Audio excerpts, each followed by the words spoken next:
감사합니다. 수고했습니다. 오늘은 골로새서 2장 16절부터 19절의 말씀을 본문으로 해서 머리로 말미암아 이런 제목으로 말씀을 함께 나누려고 합니다.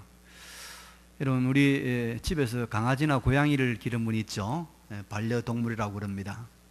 근데 요즘은 집에서 이 반려식물이라고 해서 이 꽃이나 또 식물을 기르는 분들이 많이 있다고 그래요. 근데 동물을 기르면은 이게 뭐 꼬리도 치고 반가워도 하고 반응을 보이니까 좋겠지만은 식물을 무슨 재미로 기를까 한번 생각해 보았습니까? 식물을 무슨 재미로 기릅니까?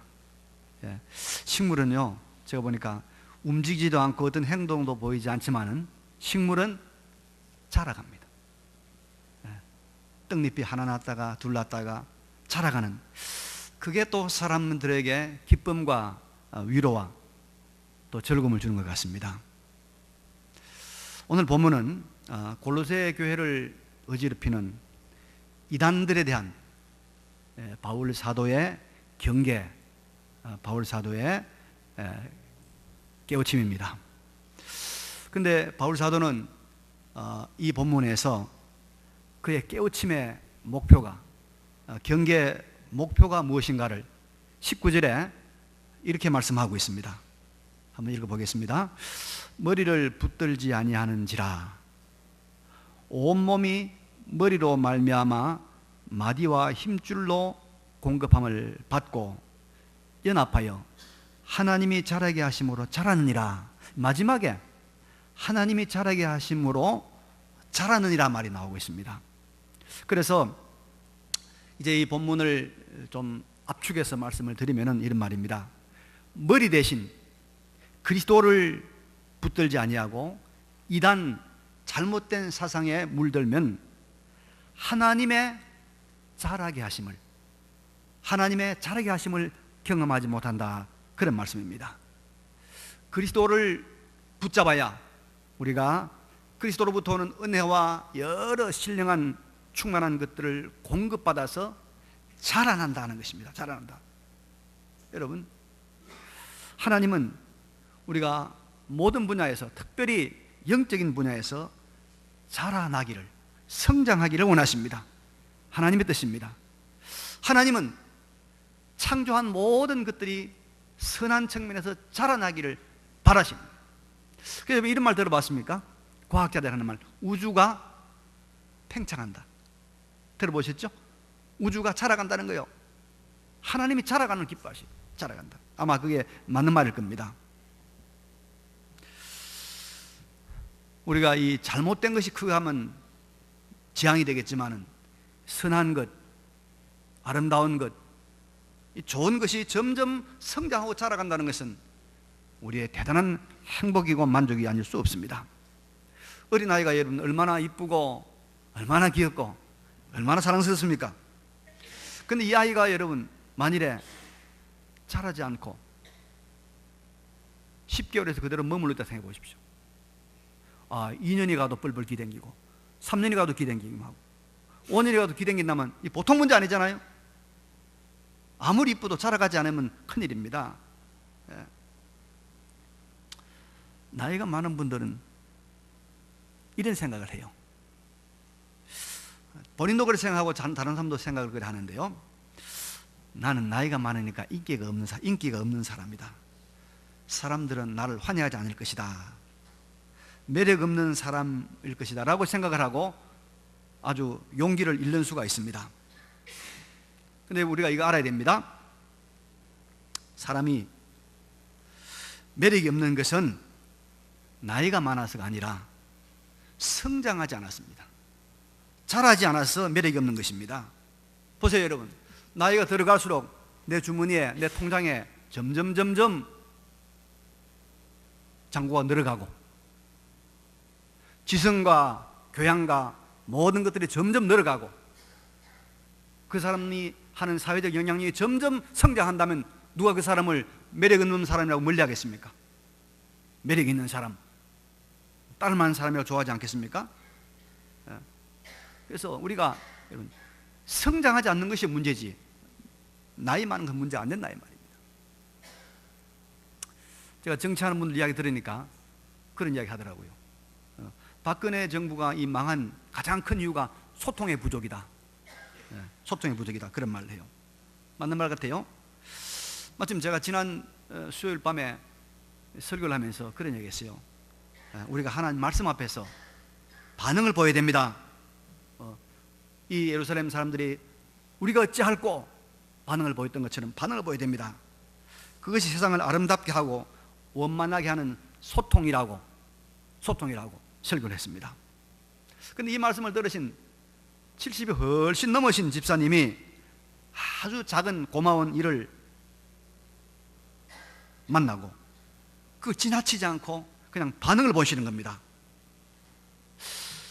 그래서 아니 집사님 이런 일은 뭐 그냥 지나치도 되는데 왜 이러십니까? 그랬더니 목사님이 설교 시간에 반응을 보이라고 했습니다. 반응을 소통하라고 했습니다. 그래서 제가 이런 반응을 보이고 소통하는 것입니다 라고 대답을 했습니다. 여러분, 이 영적으로 성장하는 모습이 제가 얼마나 아름다운지, 이렇게 영적으로 성장해가는 모습이 얼마나 아름답습니까? 그 모습.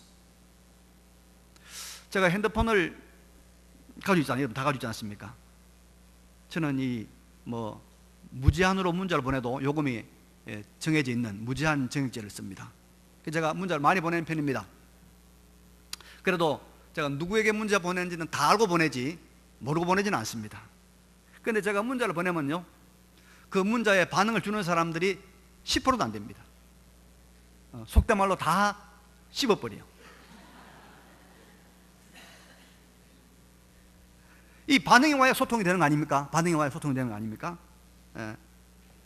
이렇게 반응의 부재, 소통의 부재, 일방통행의 시대에 이렇게 소통과 반응에 대해서 자랑하는 모습, 성장하는 모습, 이 모습을 보니까 제가 얼마나 감사하고, 하나님도 그 나이 많으신 집사님의 모습에 기뻐하시고 하나님께서 큰 은혜를 베푸실 줄로 믿습니다. 여러분, 우리의 진정한 성공, 우리의 진정한 소유, 우리의 진정한 승리는 우리가 영적으로 자라가는 것입니다. 영적으로 충만해지고 영적으로 장성해지고 커가는 것입니다. 이것이 우리를 구원한 주님의 기쁨이요, 주님의 소망이요, 주님의 기대입니다. 우리가 그 사람은 낡아지고 쇠약해지지만은 우리의 속사람 영적으로는 날마다 새롭게 성장하는 이런 아름다운 인생을 살아가시기를 간절히 바랍니다. 그러면 여러분, 우리가 이 영적인 성장, 자라는 이 길을 걷기 위해서는 어떻게 될까요? 어떻게 될까요? 이 아름다운 영적 성장을 우리가 유지하기 위해서는 어떻게 될까요? 본문에 뭘 붙들으라고요? 머리를 붙들어라. 19절에 머리를 붙들지 아니하느니라.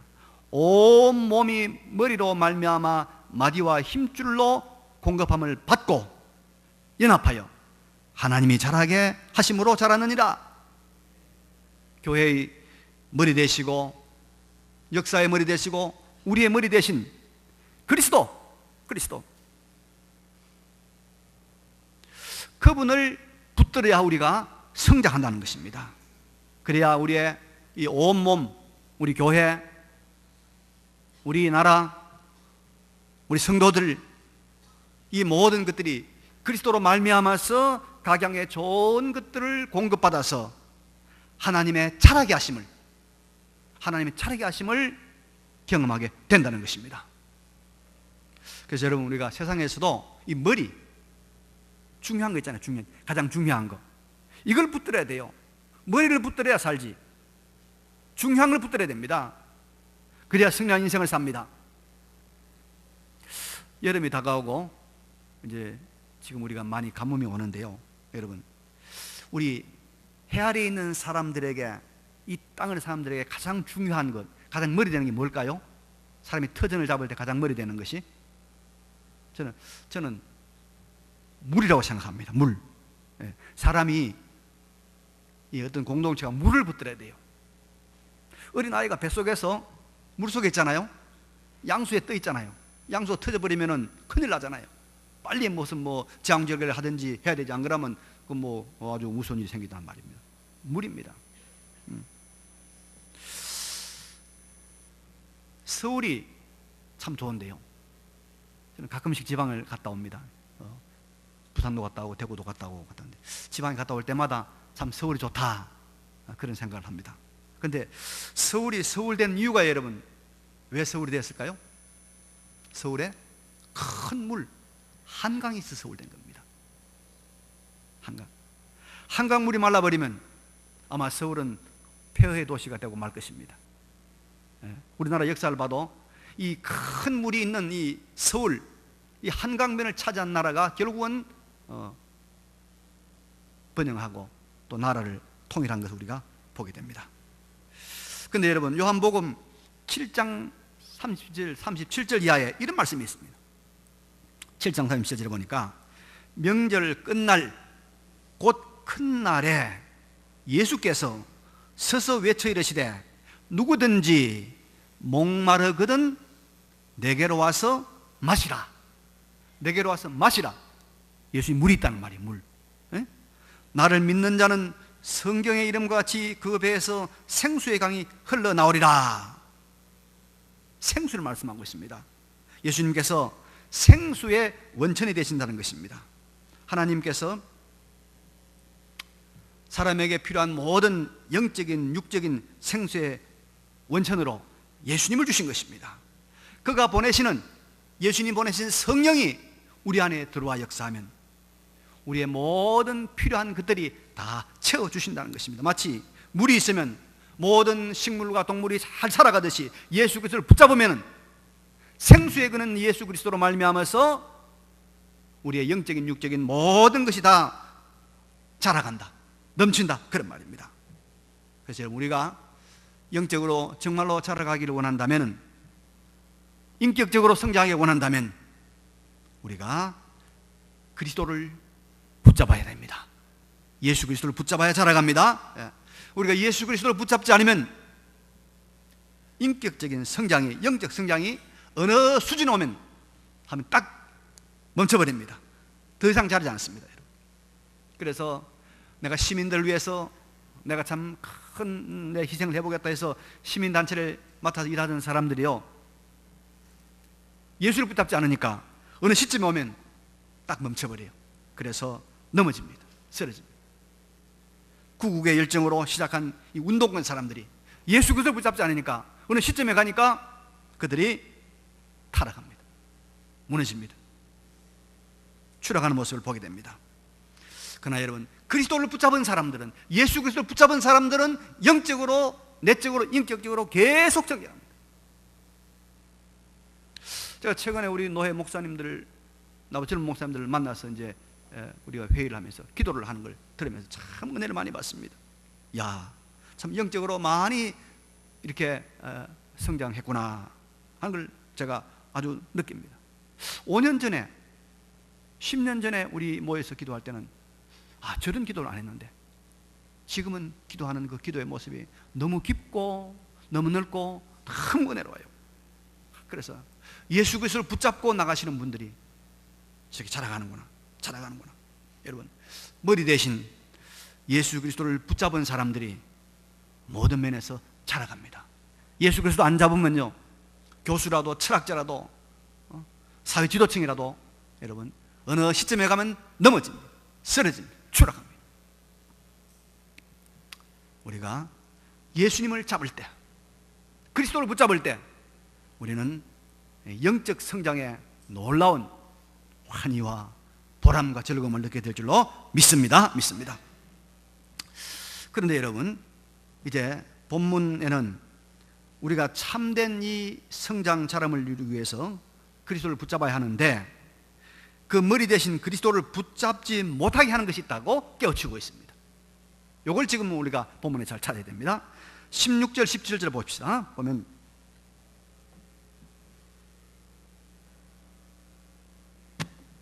그러므로 먹고 마시는 것과 절기나 초하루나 안식일을 이유로 누구든지 너희를 비판하지 못하게 하라. 이것들은 장래일의 그림자이나 몸은 그리스도의 것이니라. 자, 요 말이 나옵니다. 이게 무슨 말이냐면은 유대인들이 율법주의를 가지고 지금 우리 그리스도인들을 비판하고 있다, 그런 말입니다. 그래서 유대인들의 이 정한 음식, 부정한 음식, 그걸 가려 먹는 거 굉장히 그들 철저했습니다. 또 절기, 우리가 구약성에 나오잖아요. 유월절, 또 뭐 맥주절, 이런 절기가 있는데 이런 절기를 얼마나 그들이 엄격하고 철저하게 잘 지키는지요. 그래서 예루살렘 순례 여행을 하고 아주 굉장히 지킵니다. 그리고 또 안식일을 지키는데 이 법이 성경에 있는 것도 물론 지켜야지만 그 외의 것도 많이 거기다 부과를 해서 이 유대인들이 예수님을 죽이려고 했던 이유 중에 하나가 안식일 문제입니다. 안식일. 뭐냐면 안식일날 절대 이사하면 안 돼요. 유대인들은 안 되는데 예수님께서 병자를, 침상에 있는 병자를 고쳤단 말이죠. 이게 침상에 있는 병자가 일어나서 자기 침상을 들고 가니까 이게 뭐냐? 이거는 이사한 것이다. 이사한 것이다. 그래서 안식일에 이사를 하도록 가르치니까 예수님이 잘못됐다. 이래서 유대인들이 예수님을 죽이려고 그렇게 도모를 하던 그런 모양이 있습니다. 그런데 사실은 구약이 이 모든 것은 무엇이라고 말하고 있습니까? 그림자다. 그림자다. 장래일의 그림자다라고 말했습니다. 몸은, 실체는 그리스도라는 거예요. 그리스도. 그래서 유대인들의 이 율법주의는 실체, 그리스도, 실제 그리스도는 보지 않고 이 그림자, 실제 아닌 거, 이것만 붙들고 늘어지다 보니까 그리스도를 붙잡지 못했다, 그런 말입니다. 그래서 여러분, 우리가 유대인의 율법주의처럼 실제적인 거, 유대인은 실제 무시했어요. 실제는 그리스도거든요. 실제, 실상, 이건 보지 않고 그냥 공중에 뜬 것, 형식들, 전통들, 관습들, 이런 그림자와 같은 것들만 따르면 우리는 실패한다는 겁니다. 실상을 붙여, 실상을. 실제는 그리스도다. 몸이 그리스도다. 그런데 몸인 그리스도는 보지만 그림자만 못나는 그림자.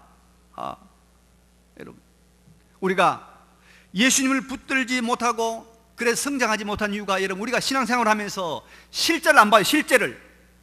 지금 내가 죽을 지경인데, 내 자식이 지금 이 문제가 많은데 이건 안 보고, 목사님 뭐 교회 뭐 없습니까? 봉사할 거 없습니까? 뭐 할 거 없습니까? 그것만 본단 말이에요. 실제를 보란 말이에요.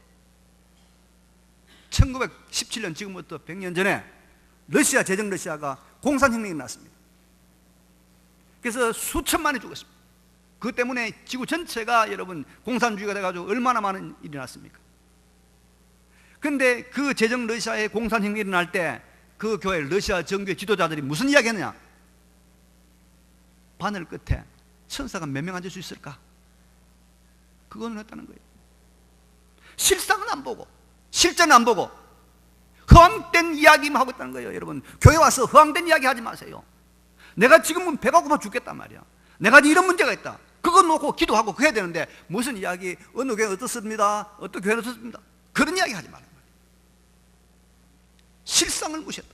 그림자만 가지고, 그림자, 아무것도 아닌 그림자, 그것만 가지고 이야기하다 보니까 그리스도를 못 잡다는 거예요.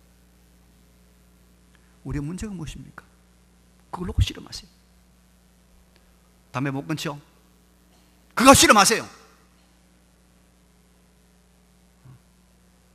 예배 시간에 늦죠? 그거 실험하세요. 아이가 지금 교회 안 나오죠? 그거 실험하세요. 그런 건 다 접어놓고 엉뚱한 이야기, 누가 뭐 잘 산다, 못 산다, 어떤다. 그러니까 우리 영적으로 성장하지 못한단 말이에요. 주님 우리에게 그림자 붙들지 마라. 그림자 붙들지 마라. 실제 이야기하자. 실제 이야기하자. 실제를 붙들어야 그리스도를 붙잡아야 될 줄로 믿습니다. 실제를 붙들어야 돼요. 그래서 우리가 좀 실제적인 이야기 하자고요. 허황된 이야기 하지 말고, 공중에 뜬 이야기 하지 말고, 내가 안고 있는 고민, 내가 당하고 있는 아픔, 내가 당한 실제 문제를 놓고 하나님께 기도하고, 기도 부탁하고, 어떻게 될 것인가 묻고, 그게 여러분 그리스도를 붙잡는 것입니다. 두 번째는 18절에 이런 말씀이 있습니다. 아무도 꾸며낸 겸손과 천사 숭배를 이유로 너희를 정죄하지 못하게 하라. 그가 그 본 것에 의지하여 그 육신의 생각을 따라 헛되이 과장하고. 자, 아무도 꾸며낸 겸손과 천사 숭배를 이유로 너희를 정죄하지 못하게 하라. 이게 무슨 말이냐면 이런 말입니다. 이 당시 골로새 교회에 들어왔던 이단들이 이런 생각한 거예요. 이 사람들아, 하나님은 너무 높은 데 계신다. 하나님 우리 직접 상대하기 너무 힘드니까 하나님 밑에 있는 천사들, 우리가 천사를 통해서 하나님께 나가자. 그러니까 우리가 천사를 숭배되고 천사를 잘 모셔야 된다. 이런 천사 숭배 사상 이단이 들어온 겁니다. 그 말입니다 지금. 그래서 이 천사 숭배 이후로 너희를 정죄하지 못하게 하라. 그들은 그가 본 것, 그가 이상한 환상을 보다니 이상을 본 것에 의지하여서 육신의 생각을 따라서 헛되이 과장했다. 그런 말을 과장했다. 우리가 사람의 생각, 인간의 사유를 따라가다가 머리 대신 그리스도를 놓치게 되는 경우가 참 많습니다. 가끔씩 사람들이 성경보다는 다른 이론, 다른 원리를 가지고 더 많이 연구를 하고 더 많이 거기다 치중하는 바람에 그리스도를 놓칩니다. 그래서 성경을 보기보다는 성경을 해석했다는 그 책을 더 많이 봐요. 더 열심히 읽습니다. 이런 활동들이 결국은 머리 대신 그리스도를 붙잡지 못하고 꼬리를 붙잡는다든지 그렇게 하는 것입니다. 우리가 성경 자체를 열심히 봐야 되죠. 성경에 관하여 써놓은 그것이 중요한 건 아니다 이 말입니다. 아닙니다. 그래서 대체적으로 이단들은 성경을 앞세우지만은요, 실제로 자기들이 중요하게 취급하는 것들은 따로 있습니다. 예를 들면 통일교는 원리 강론, 그게 여러분 성경보다 더 중요하게 생각합니다.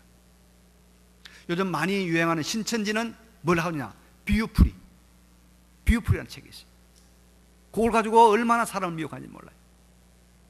몰몬교는 몰몬경이라고 있잖아요. 몰몬경. 그래서 이런 아주 육신의 생각을 따라서 나온 이 그럴듯한 말들, 그걸 우리가 따라가다가 거기에 영향을 받다가 그리스도를 놓친다는 거예요. 그래서 교인들이 성경 가지고 이야기 안 해요. 성경도 무슨 이야기 나옵니까? 어떤 목사가 무슨 말 하더라, 어떤 교회 무슨 이야기 하더라. 성경 보다 안 와요. 그런 이야기를 듣고 그런 이야기 영향을 받다 보니까 우리가 이단에 넘어가기도 하고 우리가 그리스도를 못 붙잡는 그런 문제가 생기나 이 말입니다. 이상한, 요즘 제가 들으니까, 저는 한 번도 직접 듣지 않았습니다만은 이 돌이라는 사람이 돌이라는 사람이 있는 모양인데요, 김용옥이라는 사람이 있죠. 그 사람 아주 이상한 말 하는가 봐. 이상한 말. 근데 사람들이 텔레비 보고 그 사람 말하는 것만 가지고 이야기하는 거예요. 성경은 안 보고.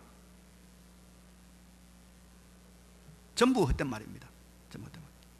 우리가 여러분, 사람들이 자기들의 육신의 생각을 따라서 과장해서 만든 이야기, 솔깃한 이야기, 그런 이야기를 따라가다가 우리는 그리스도를 붙잡지 못하고, 그래서 영적으로 자라지 못하는 거예요. 자라지 못하면 우리가 기쁨이 없습니다. 성장하지 못하면 우리에게 만족이 없습니다. 그래서 바울 사도가 이제 이 골로새 교인들에게, 너희들이 자라가야 되는데 그리스도를 붙잡지 못해서 자라가지 못한다. 그리스도를 붙잡지 못한 이유는 바로 이런 것이다. 유대인들의 율법주의, 그림자를 갖고 이야기하는 것. 실상은 말하지 않고, 실상은 그리스도인데 그리스도에 관한 그림자, 먹고 마시는 것, 절기, 안식일, 이런 거 가지고 자꾸 이야기한단 말이죠. 아무것도 아닌데. 또 꾸며낸 겸손, 육신의 생각을 따라서 그때 과장한 것, 이런 것들에 자꾸 영향을 받아서 그리스도를 붙잡지 못하고 자라가지 못한다. 그렇게 염려하고 있는 것입니다. 이 말씀을 정리하겠습니다. 여러분, 우리는 영적으로 반드시 뭐 된다고? 자라가야 됩니다. 여러분, 자라가야 됩니다. 매력 없는 것은 나이가 많아서 매력 없는 것이 아니고 뭐요? 자라가지 않아서 매력 없어요. 자라가지 않아서. 확실합니다. 제가. 확실해. 제가 이 젊은 청년들 얼마나 여러분 매력적입니까? 건강하고 싱싱하고. 그런데 아주 하나도 매력이 없어. 내가 몇 달째 아침으로 전화해가지고 제발 집에 가지 마라. 제발 주일에 빠지 마라. 한 달도 그대로, 두 달도 그대로, 석 달도 그대로라. 얼마나 제가 마음이 상하는지. 매력이 하나도 없어요. 아주도 않았어요. 아침에도 일부에서 그랬어요. 그런데 나이 많으신 분들도 한 말씀 듣고 그걸 순종하려고 성장하는 모습, 얼마나 아름답습니까? 여러분? 우리가 자라가야 됩니다. 하나님 기쁨입니다. 식물이 자라가면 얼마나 여러분 막 자라가도록 우리가 물을 주고 영양을 줍니까? 우리 자라가면 하나님도 우리가 자라가도록 모든 걸 다 주고 싶은 거예요. 모든 걸 다 자라가야 돼요. 자라가기 위해서는 누굴 붙잡아야 돼요? 그리스도. 그리스도를 붙잡아야 돼요. 예수님을 상대해야 돼요. 여러분, 아무리 훌륭한 선생을 스승으로 모시고 자라가도 우리가 자라가지 않습니다. 아무리 위대한 목사를 자기 스승으로 모시고 가도 여러분 우리가 성장하지 않습니다. 그리스도를 붙잡아야 돼요. 그리스도를 붙잡지 못하는 두 가지 있습니다. 하나는 뭐라고요? 실상을 무시하는 거예요. 실상을 무시하는 거예요. 실상 다 제쳐놓고 엉뚱한 이야기, 허황된 이야기, 그림자 이야기 하고 있는 거예요. 그러니까 자라가지 못하는 겁니다. 또 사람의 이야기, 사람의 말, 사람의 생각, 과장된 말, 여기에 넘어가는 거예요. 여기에. 그래서 붙들고 이번 한 주간도 영적으로, 인격적으로 성장하는, 자라가시는 우리 모두가 되시기를 간절히 바랍니다. 이 말씀 기억하시면서 잠시 한번 하나님 앞에 결단의 기도를 드리겠습니다. 걸어가시고 전능하신 우리 아버지